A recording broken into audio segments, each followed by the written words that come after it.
Libingelele nonke kwelithi igama lomfelo wethu uJesu Kristu. UJesu Kristu inkosi. Siyambonga kakhulu uNkulunkulu kuleli thuba. Okokuqala nje angibingelele ubaba wethu umpostoli ubaba uNsibande.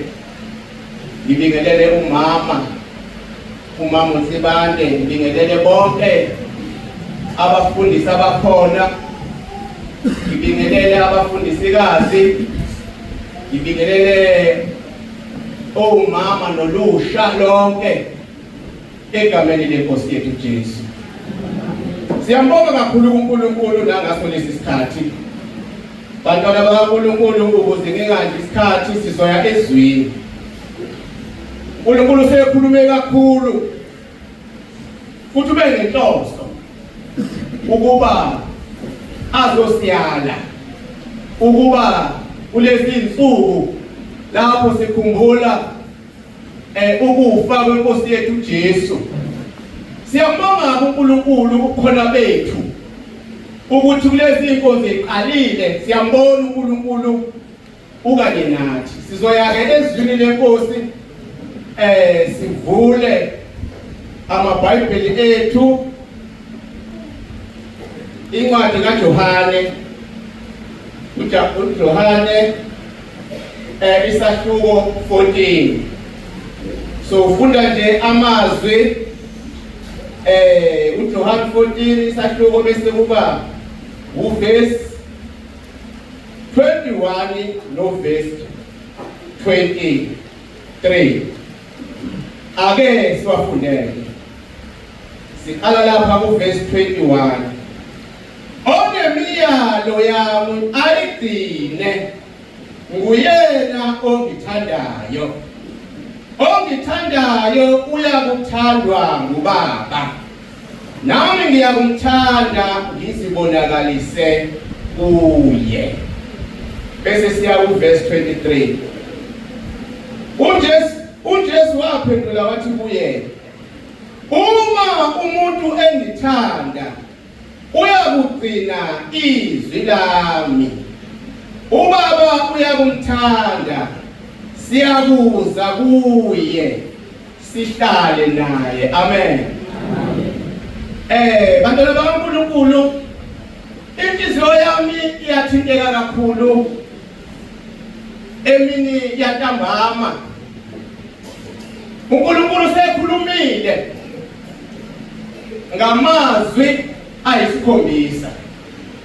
uNkulunkulu sekhulumile ngendlela akhulume ngayo.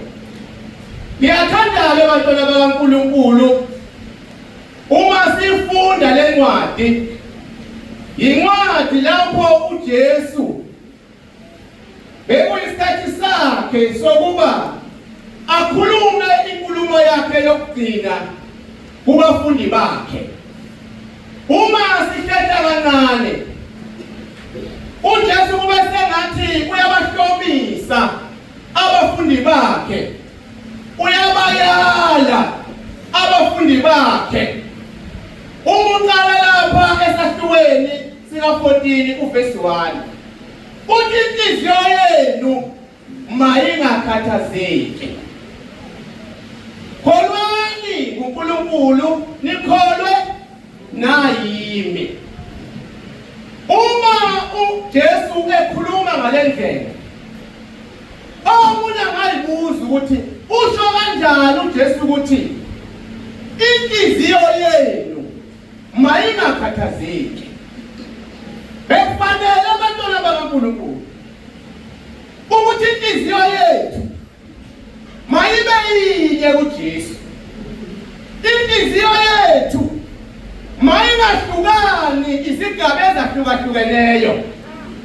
Inhliziyo yethu mayibe kuleyo position uNkulunkulu akayifunayo.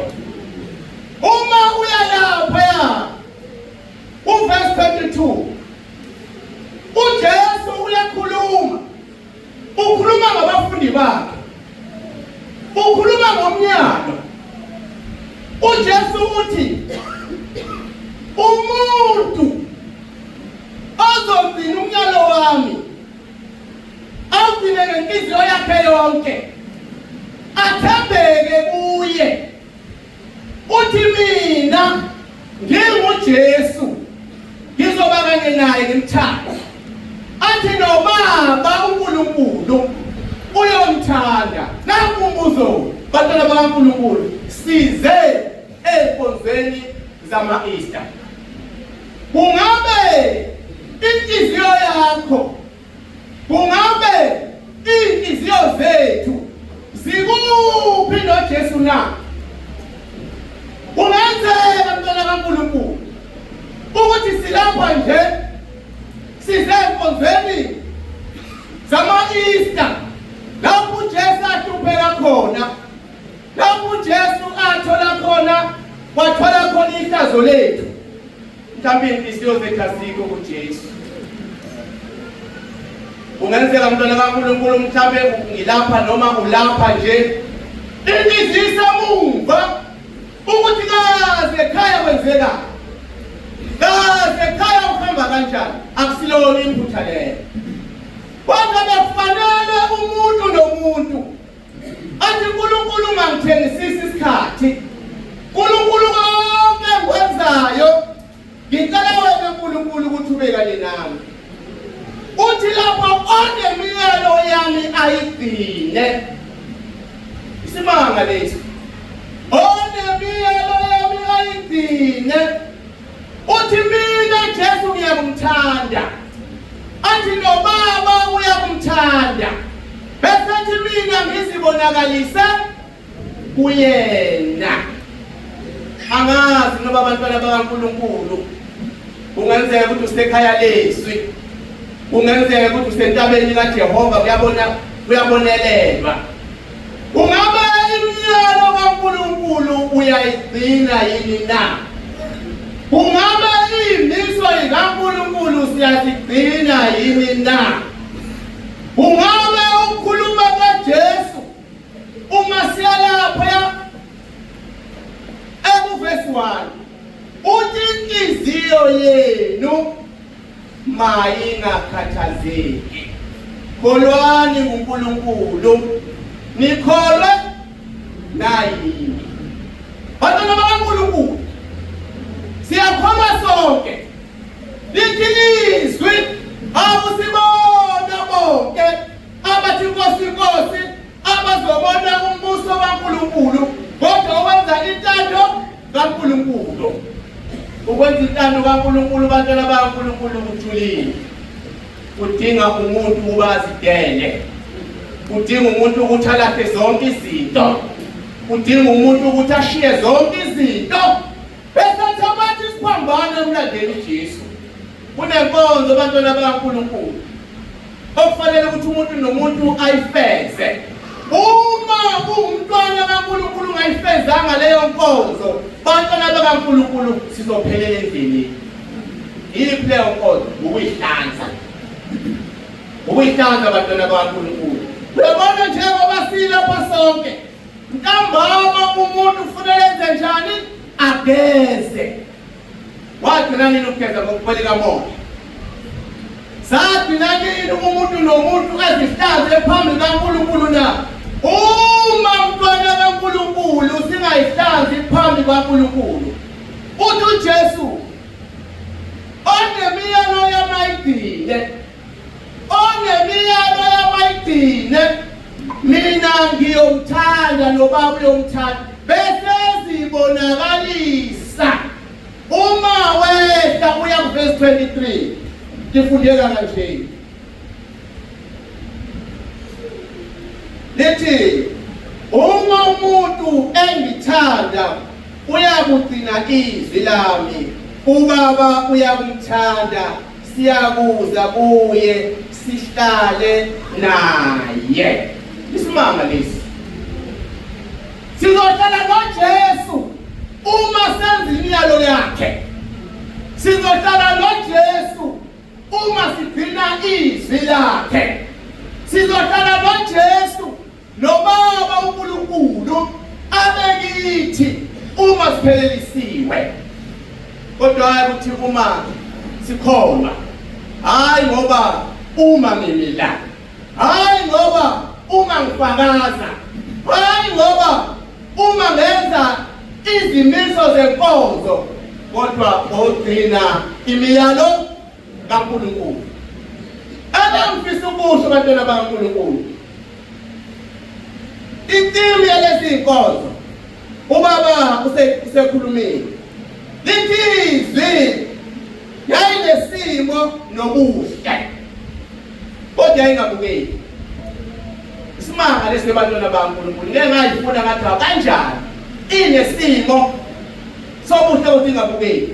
Kanjani na ekubeni uNkulunkulu, ekubeni izinto zintathu, ingubaba, indodana, ingumoya ongcwele. Lo muntu mthathe munye.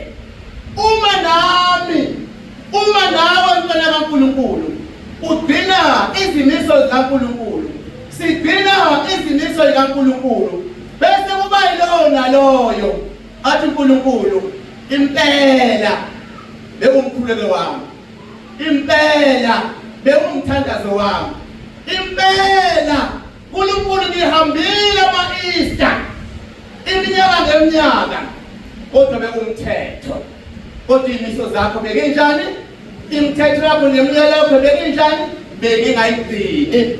Izwi lakho Baba bengihamba kodwa bengingaligcini. Umkhuleko wami kuyisifiso sami ukuthi uNkulunkulu ngenzele umusa. Kuyisifiso sami ukuthi uNkulunkulu nami ngibe kunye kanye nawe. Kuyisifiso sami ukuthi lapho Nkosi ubiza umphefumulo wami, ukuthi lapho Nkosi ungibiza ngikwazi ukuba uNkulunkulu ngihlangane nawe, ngikwazi ukuthi uNkulunkulu ngizwele iphimbo lakho, ngizwele Baba ubunjalo bakho, ngithi noma ngifunda izwi lakho Nkosi phakathi enhlizweni yami ngizwe Baba ukuthi uhamba nami. Kuthi lapho Nkosi izwi likhuluma ngizwe Nkosi ukuthi liyayithinta inhliziyo yami. Kungabe wena mntwana kaNkulunkulu silapha, kungabe phakathi enhlizweni yakho inkonzo eqalile, amazwi ayisikhombisa esekhulumile phakathi enhlizweni zethu izwi kaNkulunkulu lakhuluma. Kungabe uNkulunkulu sekhulume wathini kuwe na? Kungabe kukhona yini phambi kwakho noma phakathi enhlizweni uthi nokuhleli uthi Nkosi akuyisoli, ngiyada ngokomoya, ngiyezwa uNkulunkulu ukhuluma nami, ngiyezwa uNkulunkulu ukuthi ukanye nami, ngiyezwa uNkulunkulu ukuthi ubukhona bakho phakathi enhlizweni yami. Kuyisifiso sami, kuyisifiso sethu bantwana bakaNkulunkulu ukuthi bengathi yiloyo naloyo athi uma noma uNkulunkulu ezumusa ziphela lezi inkonzo kodwa ukuthi Nkosi imiyalo yakho mayingapheli enhlizweni yakho. Izwi lakho Baba malihlale ligcile enhlizweni yami, uthi noma lapho Nkosi ufika isikhathi sokuthi Baba uyangithatha emhlabeni kodwa phakathi enhlizweni yami kube kukhona ukuthi Nkosi ngikwenze konke obekufanele ngikwenze konke Nkosi ongifundise khona, ngikwenze konke Nkosi okuyizwi lakho. Ngithi ngalamazwi bantwana bakaNkulunkulu umthandazo wami makube umthandazo wethu, kube lo naloyo athi uNkulunkulu mangigcine imiyalo yakho, uNkulunkulu mangigcine izwi lakho, ukuze kugcineni wena noBaba sibe munye, sihlale nawe, uze uthi Nkosi uma kwenzeka umphefumulo wami ubiza kodwa uNkulunkulu phakathi ekuthuleni kwenhliziyo yami ngibe ngazi ukuthi Nkosi ngikwenze konke obekufanele ukuthi ngikwenze uJesu Kristu inkosi. Ake sithoba amakhanda sikhuleke.